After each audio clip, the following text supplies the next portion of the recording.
اکبر الہ آبادی اس دور کے شاعر ہیں جب انگریزوں کا ہندوستان پر قبضہ تھا اور ان کی مغربی تہذیب نے ہندوستانی تہذیب پر بہت حد تک اثر چھوڑا تھا، خصوصاً خواتین پر۔ اکبر الہ آبادی کو اس کا بےحد قلق تھا جس کا اظہار آپ نے اپنی شاعری میں جا بجا کیا ہے۔ لیکن آپ نے جہاں مسلم معاشرے کی بے راہ روی پر طنزیہ انداز میں کنایتاً شاعری کی ہے، وہیں آپ نے لطیف جذبوں پر مبنی غزل بھی بہت ساری کہی ہیں۔ انہی میں سے ایک ملاحظہ فرمائیں۔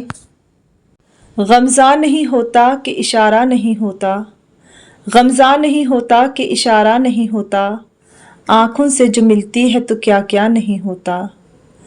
جلوہ نہ ہو معنی کا تو صورت کا سر کیا، جلوہ نہ ہو معنی کا تو صورت کا سر کیا، بلبل گل تصویر کا شیدا نہیں ہوتا۔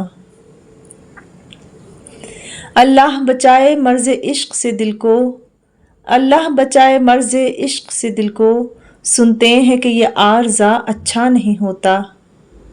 تشبیہ تیرے چہرے کو کیا دوں گل تر سے، تشبیہ تیرے چہرے کو کیا دوں گل تر سے، ہوتا ہے شگفتہ مگر اتنا نہیں ہوتا۔ میں نزاع میں ہوں آئیں تو احسان ہے ان کا، میں نزاع میں ہوں آئیں تو احسان ہے ان کا، لیکن یہ سمجھ لیں کہ تماشا نہیں ہوتا۔